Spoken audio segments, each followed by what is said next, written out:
காசு தானே பழகா. அம்மா இப்பவும் சொல்லறேன் நான் உனக்கு குடுக்கறேன்னா யாரு எப்ப குடுக்கறது? பொண்ணுகிட்ட இப்போதைக்கு கொடுக்க முடியல. அவகிட்ட ஆத்தா இன்னைக்கு நான் குடுத்துட்டேன், நாளைக்கு உனக்கு கொடுப்பா. நீ வாங்கிட்டு போ பலகா, அவசரப்படாத. எத்தனை நாள்? 3ஆம் தேதியில இருந்தா? ஆமா பலகா, 3ஆம் தேதி வீடு. ரொம்ப நாள் ஆச்சு. விடு, நீ ஈஸியா சொல்ற. வீட்டுல உட்காந்து விடு, நான் போய் பேச்சு வாங்கி பணத்துக்கு.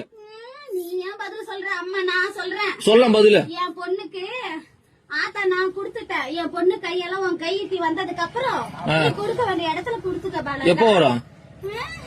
என் பொண்ணு கையில இருந்து பணம் எப்ப நீ வாங்குறியோ அப்ப உன் கைக்கு வந்து சேரும். இதுக்கு பேர் பதிலா? ஆத்தா நான் சொல்றது அதுதான். அம்மா என்ன சொல்ற? ஆத்தா அம்மா இன்னைக்கு கொடுத்திருக்க, நாளைக்கு என் பொண்ணு கையால நீ வாங்கிட்டு போ பாலகான்னு சொல்றேன். நாளைக்கு? ஆமா பாலகா. எத்தனை நாளா பாலகா இது? எத்தனை நாளா? இன்னைக்கு தானே சொல்றேன். இத்தனை நாள் எங்க போயிருந்த? இத்தனை நாளும் அந்த பதில் சொன்னேன். என்ன சொன்னா குடுக்கறேன்னு. இன்னைக்கு என் பொண்ணுக்கு கொடுத்திருக்க, நாளைக்கு நீ வாங்கிட்டு போ பாலகா. உன் பொண்ணு கொடுத்தது இப்ப உன் பொண்ணு எடுத்து கட்ட சொல்லு முதல்ல. என் பொண்ணு கையில இன்னும் பணமா வந்து சேரல. அப்புறம் கொடுக்க வந்து சீரதான் கொடுத்திருக்க இன்னைக்கு.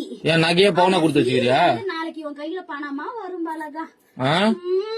லோனை வாங்கி போட்டு இது ஒரு கதை. லோன் இல்ல, வாங்கின கடனுக்கு தான் எங்க அண்ணனுக்கு நீயே வட்டி கட்டிக்கிட்டு வர. தெரியாதா? கோவி